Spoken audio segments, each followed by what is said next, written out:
All right. Thank you for joining the show today. This is Kathy for Getting Chatty with Kathy, and I want you guys all to know I appreciate you being here and listening today. I have some wonderful guests today. They've been on the show talking about their program before, and they're here again to just give us some info about what's going on in the new year. So I'm just going to pass it over to these wonderful two ladies. We're going to talk about the Regina Women's Network. Anna, can you start us off with some info about this wonderful group? You bet. So Regina Women's Network has been in existence for over 40 years. And so when they got together, it was just a small group of career women that just wanted to get together and just discuss, and there wasn't any platforms or programs for that, so they created their own. So they've been going strong for over 40 years, and their goal is right now is to achieve supportive networking environment that attracts the finest women, fully develops and challenges individual talents, and encourages free-spirited collaborations to drive the voice of women forward. So basically, in a nutshell, it's just a place to meet and get to know some wonderful women in our community, learn about their businesses, and find a way to support them, whether it's professionally or personally.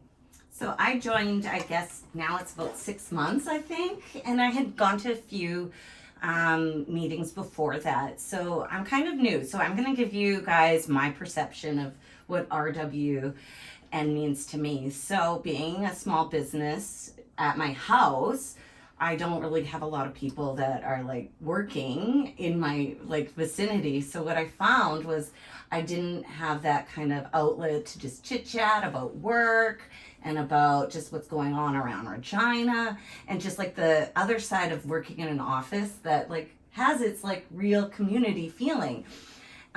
So I met with Nancy McEwen. I had a coffee with her, and for those of you who don't know Nancy, she is a firecracker. She is in charge of membership, and I don't think you guys could ever find a better membership person. It's amazing. She's truly a gem, and she's authentic in what she does. So I think she is the matchmaker of business ladies, and she's an advocate for women.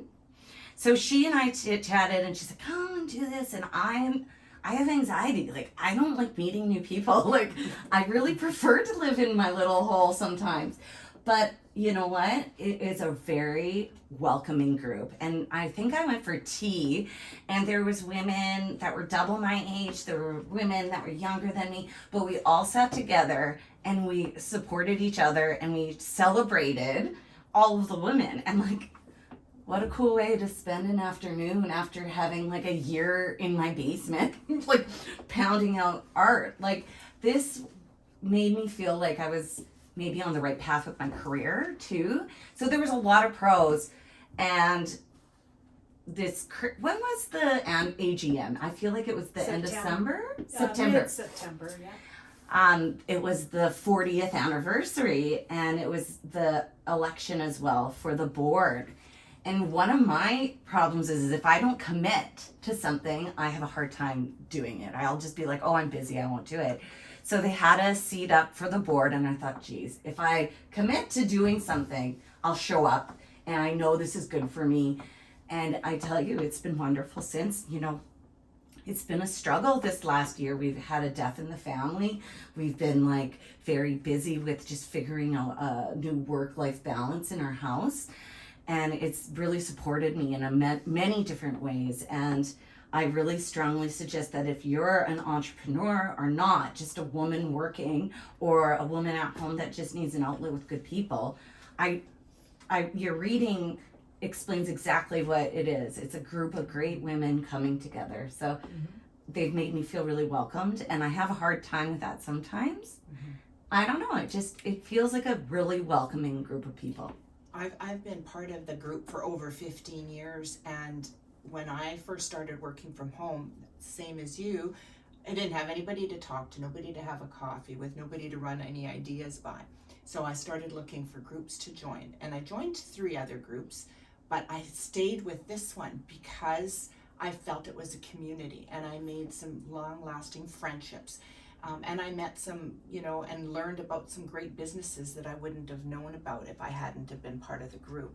So I think this is something that is very welcoming, especially for a new person to the city, somebody that's just coming and trying to figure out, you know, how to get to know people and how to get to find out about, you know, different activities or events. And you're right, it's welcoming, and it's not a pressure feeling. Yeah, you know. There's no like rules. Like I remember I went to one kind of networking thing. First of all, it was like 7 a.m, which I know we're doing something at 7 a.m, but every meeting they do is at 7 a.m.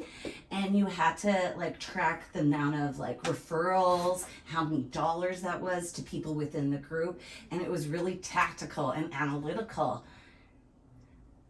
There's a pro to that for sure, because like you can definitely there's data to say you've like made money being in that group, but is that like authentic? Is it like when you walk away, do you feel like you've had something good? I think RWN is very holistic, and it has like the business side, but it also, from my experience, it also has that like community side. Yeah, the social side, and we try to do a programming of multiple events.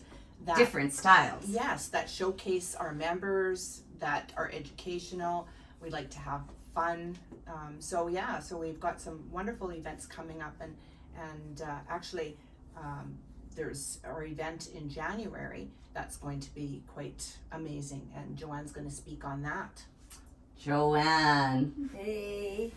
You've been quiet over there. Give us some... yeah, no, I'm just, you guys are covering all the bases on RWN. Anna, you neglected to mention that you are the president.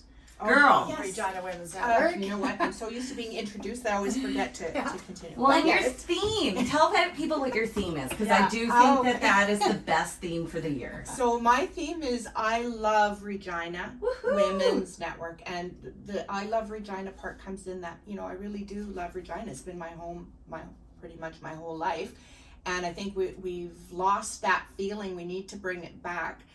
And part of Regina is the Regina Women's Network. So I love the Regina Women's Network, and I love the networking, and we're getting back to the roots of that. COVID made us, you know, stuck at home and on Zoom and things, and that personal touch was missing. So we're doing it, we're bringing it back, and we're having a lot of fun with it.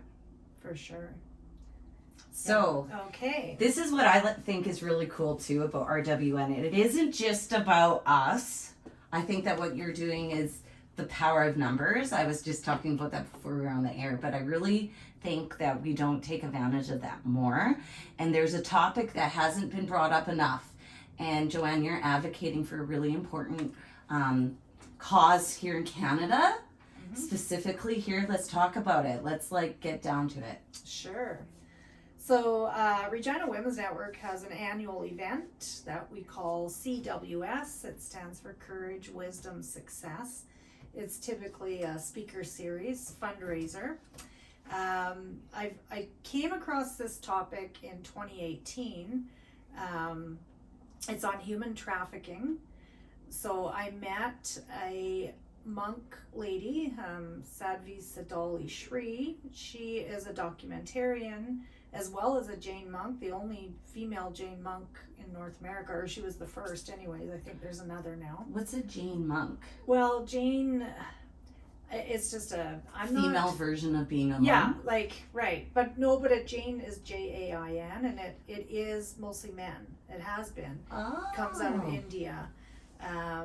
So she became the first female North American Jain monk, so there probably is some in India as well.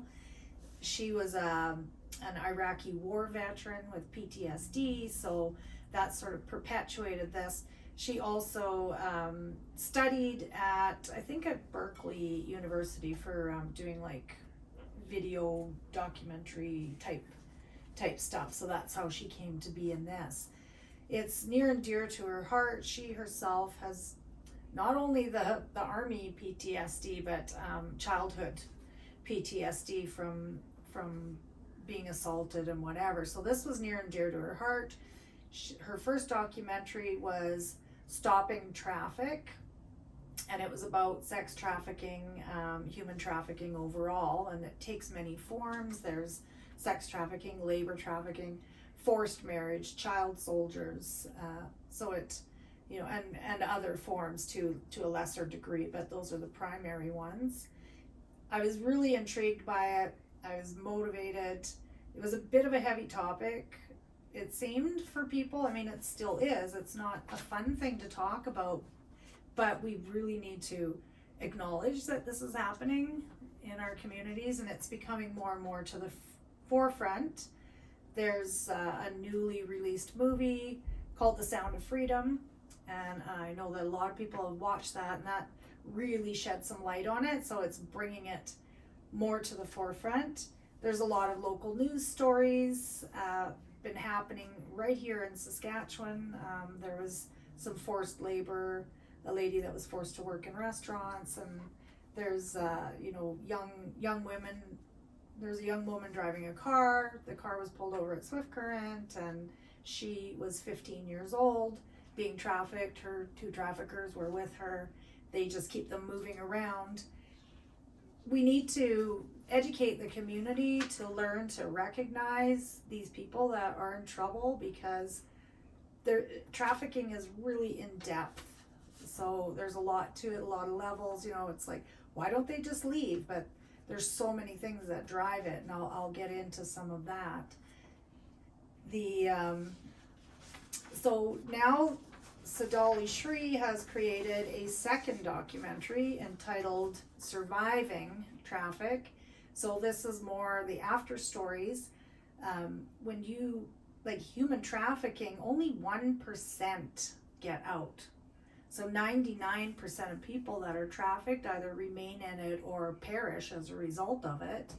So, you know, the odds of breaking free is pretty abysmal. And, you know, even if we could bring that up by a few more percent, you know, getting more people out, they didn't choose to be there, circumstance took them there. And often your perpetrator is known to you. So that's part of it. So I will start, I'll start with our dates for our events, and it's Tuesday, January 23rd, 2024. There will be a breakfast and a supper, and it'll be at the Hilton Doubletree in the ballroom. They have the best food, so I'm excited a lot for the food as well as the event. So the breakfast is 6:45 to 9:15, and the supper will be 5:30 to 8:30.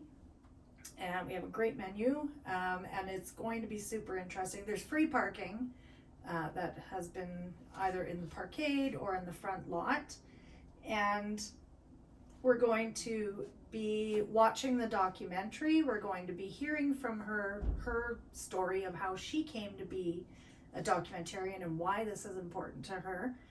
And following her speech and the documentary, we're going to have local frontline guest speakers from the RCMP, the Regina Police Service, Regina Sexual Assault Center, Hope Restored Canada, and potentially there could be another speaker as well. So it's going to be super informative.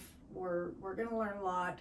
We're hoping that everybody will go away from this going, my goodness, like, maybe now I can recognize this in my community.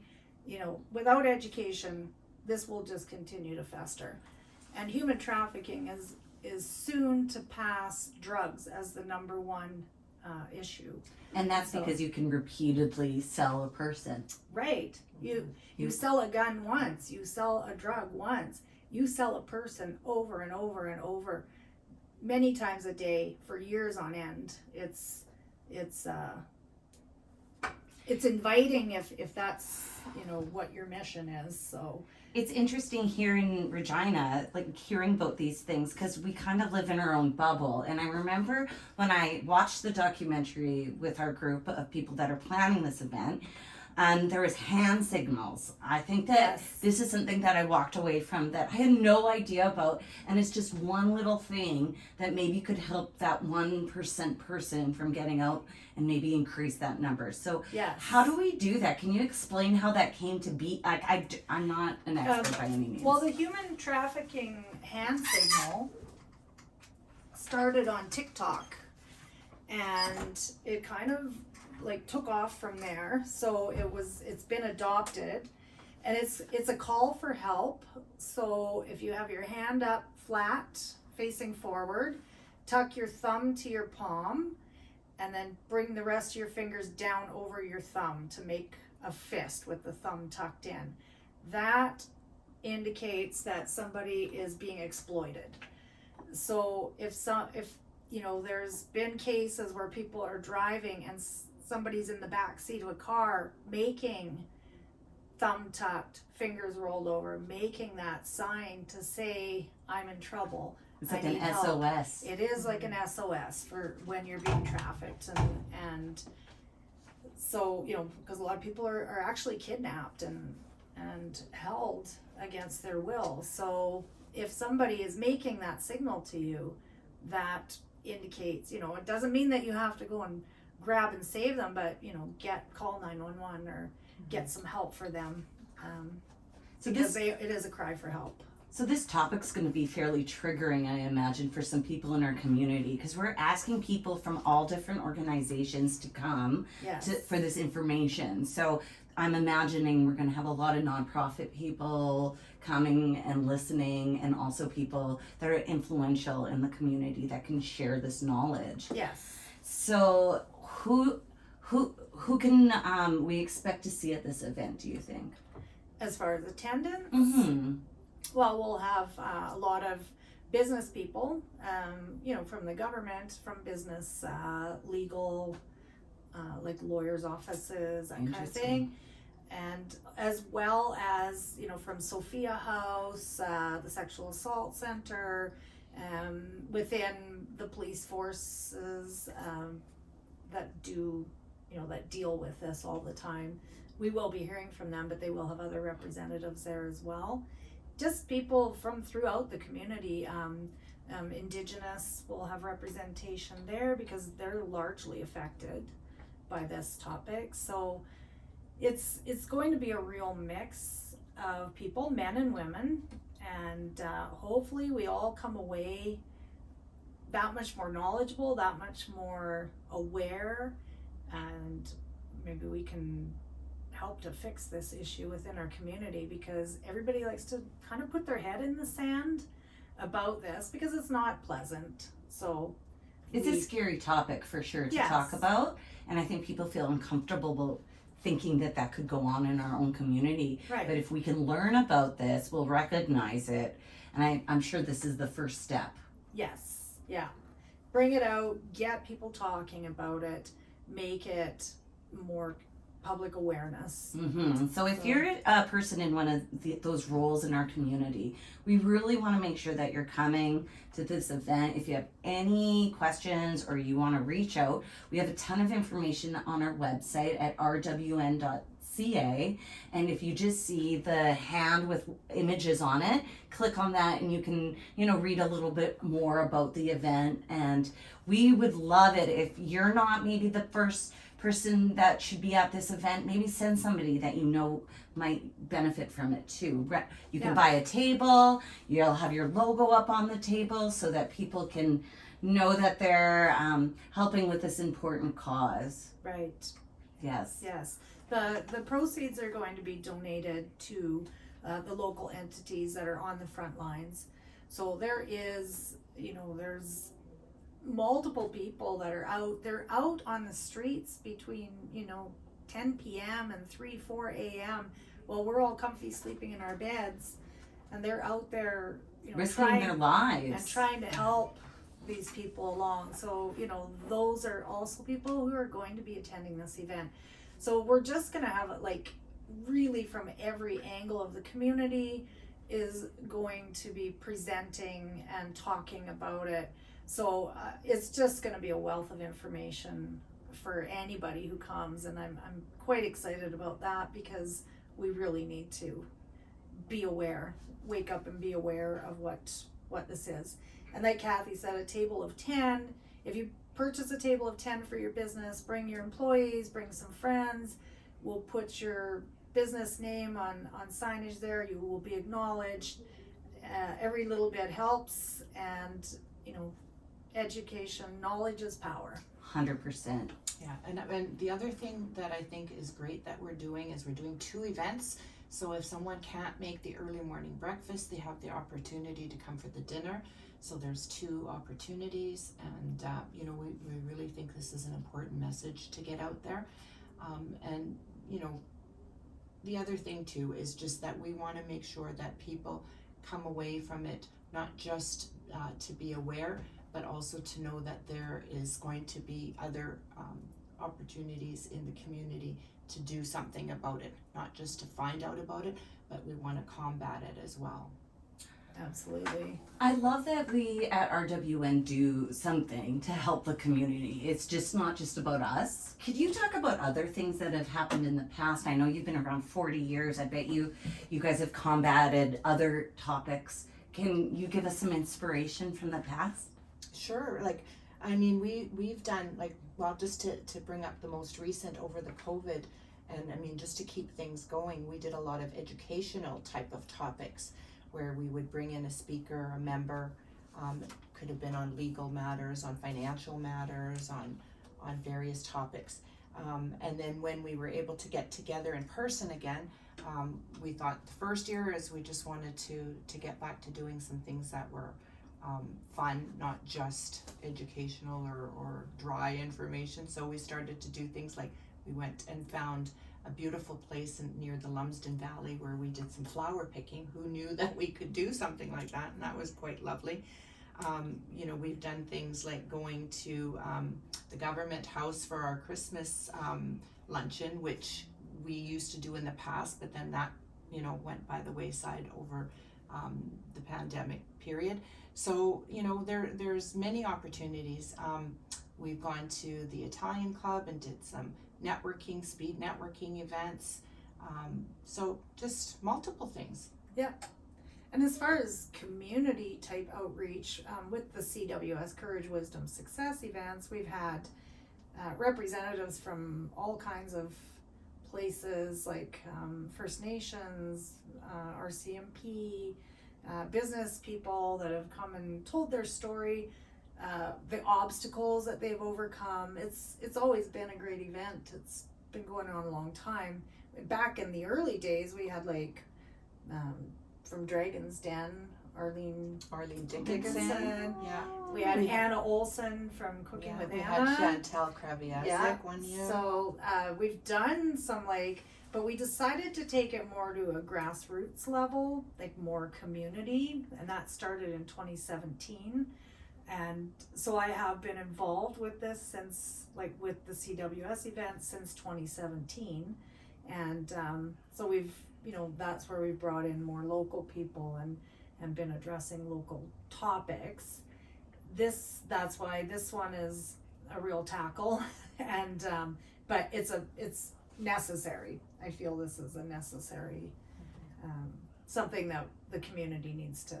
Well, the gauge of a community is how you treat the most disadvantaged. Right. So if we're not taking care of our disadvantaged, or at least being acknowledging of the problems that we have, we're never going to get anywhere better. That's true. That is very true. So Yeah, I have a few statistics to go along with this. So when it comes to like labor trafficking, so people are exploited. Migrant workers are the most exploited because they don't know their rights, they don't know who to talk to, so they're easily manipulated. So they tend to wind up being labor trafficked. And then 96% of trafficking victims are women and girls. 81% of traffickers are men. 24% of victims, so about a quarter of people who are trafficked worldwide, are children under the age of 17. And then another full half of them are between 18 and 24 years. So this is something that affects young people. For the youth. And you know, you don't get much chance in life when somebody gets their claws into you, and that's it. You know, if you 1%. think 1% get out, so it's not good. There is a Canadian human trafficking hotline, which is for Canada. So there is progress being made. There's more and more groups and entities that are starting to realize that this is becoming a bigger and bigger thing in our community. So, well, across our country, but it's right into the smallest communities. So being aware is very helpful. Well, let's just repeat the dates and how you can get those tickets.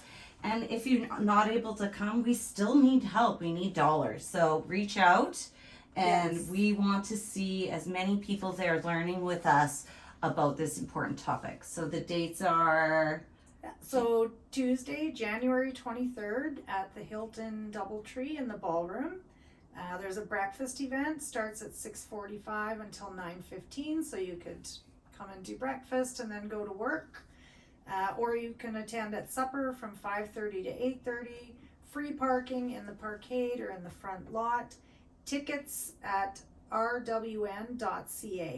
And again, if you can purchase a table of 10, whether you utilize it, use half of it, donate the other half. We have a lot of people in the community that would love to attend, and you can make that possible for them, and we will prominently display your name and thank you publicly for that. wonderful.